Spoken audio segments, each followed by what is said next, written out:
Hi, Hank Blaustein.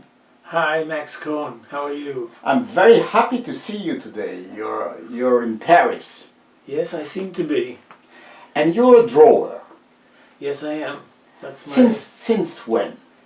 For as long as I can remember. My mother used to say that I was born with a pencil in my hand. Je suis né avec un crayon à la main.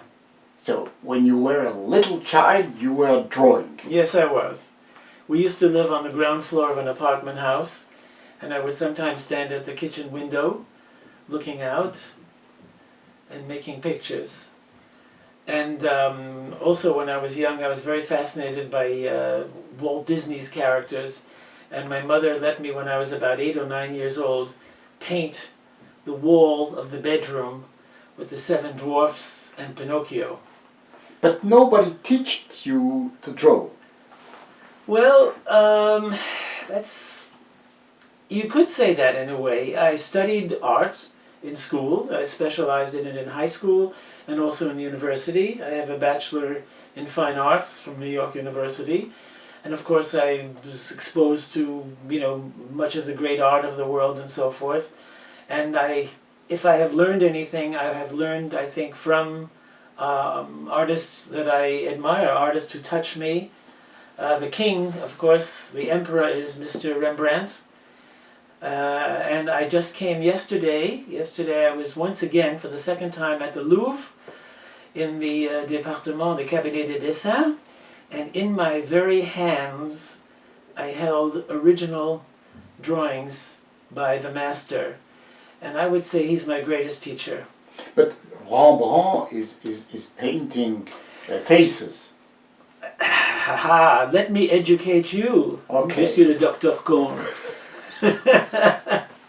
When I was in New York University, majoring in art, specializing in art, we saw all the great paintings, Raphael, Leonardo, Michelangelo, ta. They never showed us a single drawing. And it was not until I was much older that I came upon the drawings of Rembrandt. There are about 1,200 or so that exist. There are about 60 in the Louvre, there are as many in the British Museum, there are in the Rijksmuseum, some in New York, and so on, but only like a little bit more than 1,000 that have been verified. And when I saw them, I get verklempt. Vous comprenez? Verklempt, mesdames et messieurs? When I see them, I get goose flesh.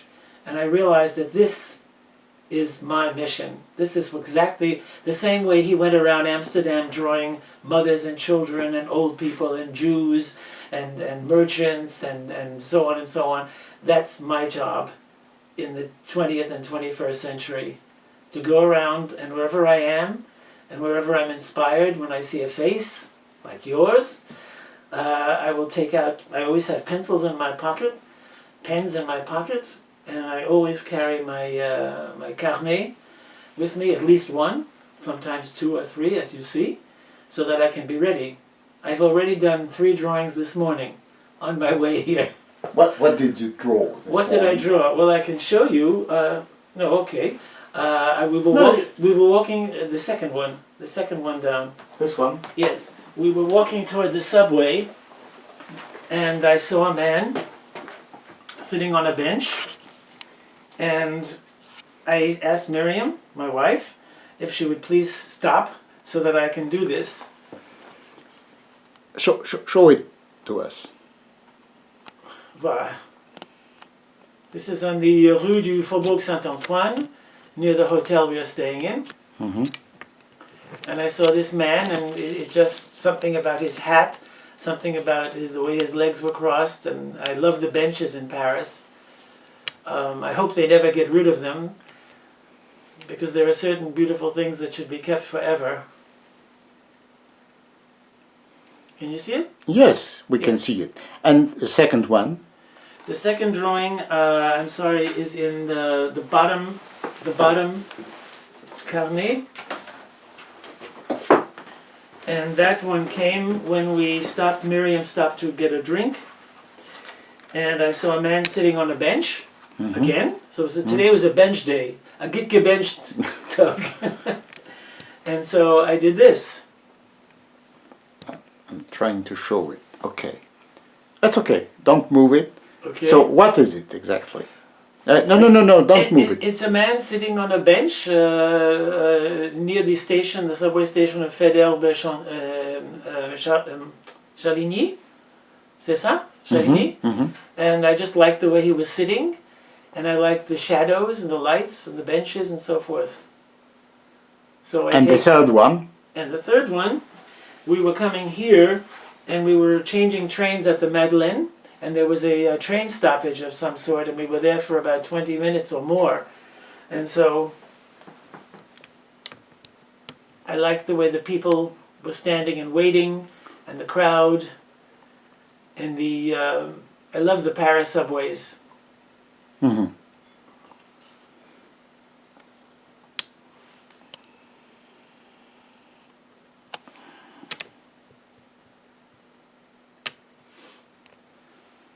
Excellent. So last night we went to the Palais Garnier, to the ballet, and I love drawing performers, singers and dancers. As I told you, I'm doing a book of drawings that I have done at the different opera houses and so forth. So last night in the Palais Garnier I was very busy. The minute I sat down, I was immediately impelled to do a drawing of the theater as I could see it.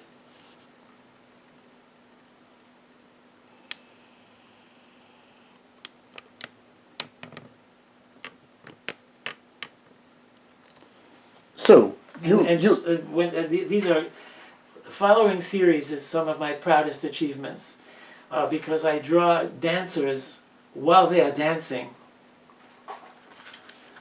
in the dark. And there was a woman sitting next to me, and she says, "How can you do that?" And I always have the same answer: I don't know. I just do it. This was La Fille Mal Gardée. You mean you can catch a movement? Exactly. Slowly, so we can see it. Okay. Yes. The ballet was wonderful, incidentally. The dancing was excellent. But you have an inspiration suddenly which appears, or what happens? Yes, it's a moment. I mean, it's without, almost without thinking. It's almost an automatic response. But you have an idea of to whom you draw all this drawing. For whom is it? For me. For you. Well, mostly for me. But you want to show them. Of course I do. Je suis exhibitionniste. I want the world to know. But if people do see your drawings, you're happy if they say it's excellent or what? Of course. Everybody likes applause. So it's not only for you. Yes, but it's mostly for me. And this was... I don't know if you know the ballet, but this is the old woman who doesn't want the girl to marry the man she loves. She's La Veuve, I think she's called, the character is La Veuve. And it was played by a man. And he does a dance in sabots, in wooden shoes. And then on the way out of the opera, there was a wonderful, this is just a very, very, very quick drawing of the grand staircase. And I couldn't finish it because they made us leave.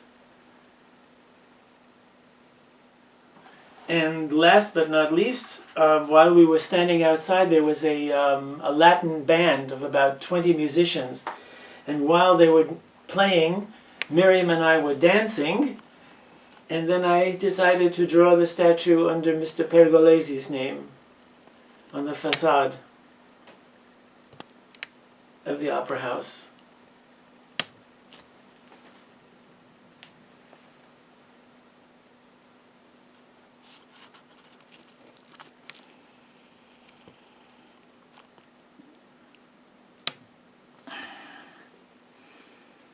And it felt good because I love to dance.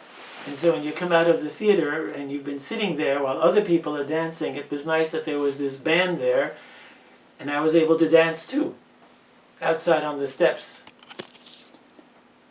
Thank you very much, Hank. You're very, very welcome.